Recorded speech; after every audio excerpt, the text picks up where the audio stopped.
In 1 week Tanjirou made a full recovery, playing with the girls of the butterfly mansion, making them fly above his head.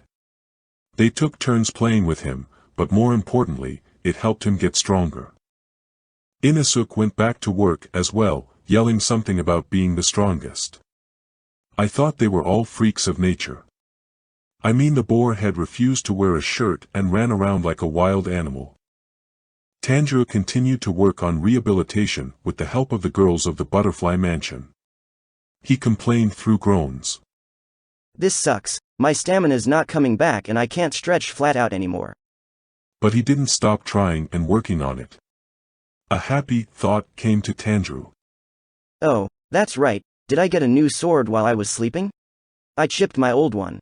He was anticipating that he would have his sword and be ready for when he was ready for work. This made all three girls freeze in their spots. They nervously mumbled one after the other. Oh, your swords. Well, Haganazuka sent some letters. Would you like to see them? They were stiff in their words and their actions. They didn't really want to upset Tanjiro.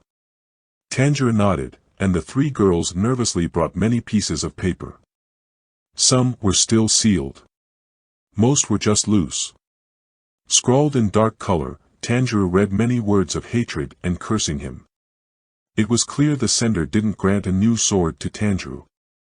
The ink also smelled rusted, as if it was written in blood. Reading the letter, Tanjiro's face had a nervous smile as he thought. This is not good.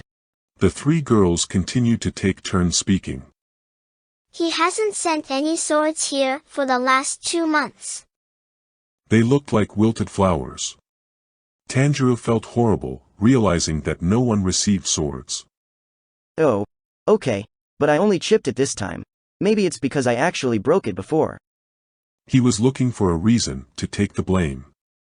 One of the girls tilted her head and said, But people often damage their swords, right? Maybe it's Haganazuka that is the one who's being difficult here. She couldn't believe that Tanjiro was the one at fault for the sword. It was more likely that the sword was faulty. Another girl chirped. How about you head to the village? She was hoping to encourage Tanjiro. The third said, I think you should meet him in person and talk things out. Tanjiro got excited and said, The village?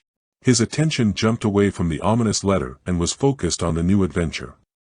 The girls continued. All the swordsmiths live there. They spoke in unison and gave many details. Tanjiro exclaimed in excitement. Wait, can I go there? Tanjiro's excitement kept escalating. Tanjiro received permission to travel to the village by Oyakata, the head of the Demon Slayer Corps, and on the appointed day, he was led to the front gate by the three girls of the butterfly mansion. At the gate, a female, Kikuchi, greeted Tanjiro with, Hello there. I will guide you to the village since Oyakata gave his permission. She was respectful in her address to Tanjiro. Tanjiro bowed his head low, jiggling Nezuko's box on his back. Very nice to meet you. My name is Kamado Tanjirou. I hope we can get along. The female, Kikuchi, responded gently. I cannot give you my name since I'm serving as your guide. But nice to meet you. Okay, here you go. She handed Tanjiro a scarf and earplugs. Accepting the scarf and plugs, Tanjiro's question is obvious on his face. What are these? He was mostly asking about the earplugs. The female, Kikuchi, quickly responded. A blindfold and earplugs. The village is hidden. So I will carry you there on my back. And you will not be able to know where it is. She stepped forward and shoved something into Tanjiro's nose before he could react.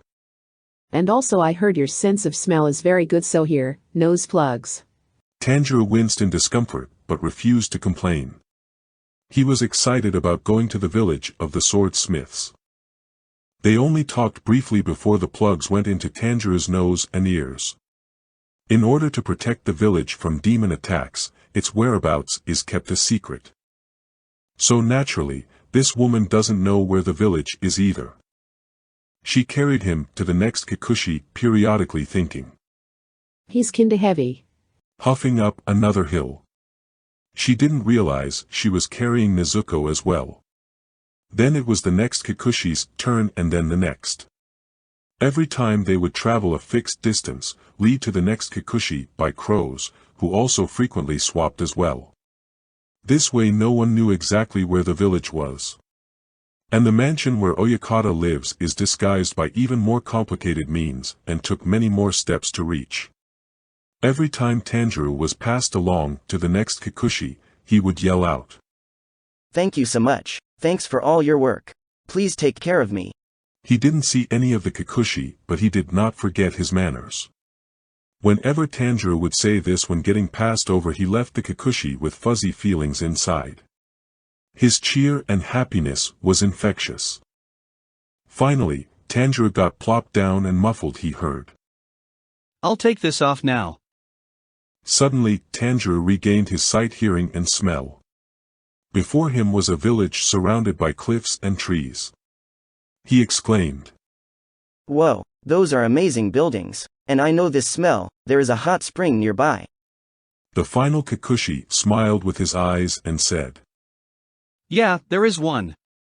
He was surprised by how quickly Tanjirou picked up on the spring. Pointing down the road, he added. You'll see a large house when you turn left there. Make sure to greet them first and foremost. Tanjirou responded. Okay. And bowed in gratitude to the Kikuchi. And raised his head up again, smiling. With that, the Kikuchi said with a bow. Well, I will be taking my leave now. Tanjirou bowed again to him and exclaimed loudly. Thank you so much. Causing an echo to spread through the village and to the hot springs.